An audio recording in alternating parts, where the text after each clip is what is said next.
Assalomu alaykum hurmatli tomoshabinlar.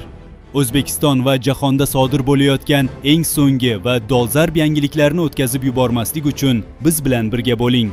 Eng muhim yangiliklardan biri Xalq banki endilikda pensiya tarqatish bo'yicha vakolatga ega emas. Markaziy bank qarori bilan ushbu yo'nalishdagi ikkita muhim qaror o'z kuchini yo'qotdi. Shuningdek, ishlamaydigan pensionerlarga to'lovlarni tashkil etish bo'yicha ham Xalq bankining vakolatlari bekor qilindi.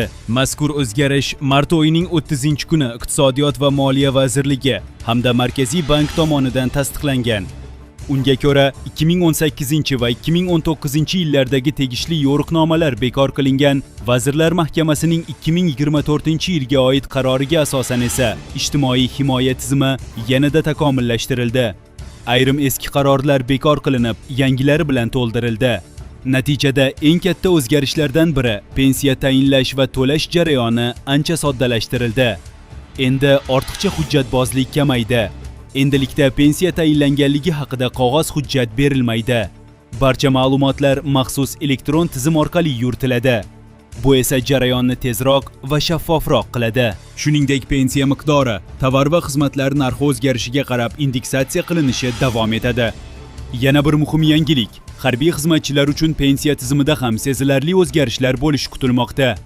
Yangi qonun loyihasiga ko'ra, 30 yildan ortiq xizmat qilgan harbiylar uchun pensiya miqdorini oshirish rejalashtirilgan. Hozircha ushbu loyiha parlamentda birinchi o'qishda ma'qullangan. Rejalarga ko'ra, pensiya hisoblashda ish haqining hisobga olinadigan qismi 75% dan 100% gacha oshirilishi mumkin. Bazaviy hisoblash ko'rsatkichi 10 baravardan 12 baravargacha oshirilishi rejalashtirilgan. Mutaxassislarning fikricha, bu o'zgarishlar uzoq yillar xizmat qilgan harbiylarni qo'llab-quvvatlash va rag'batlantirishga xizmat qiladi. Xulosa, pensiyalar to'xtatilmayapti. Aksincha, tizim soddalashtirilmoqda va zamonaviylashtirilmoqda. Tarqalayotgan vahimali xabarlarga ishonmang, faqat rasmiy va aniq ma'lumotlarga tayaning.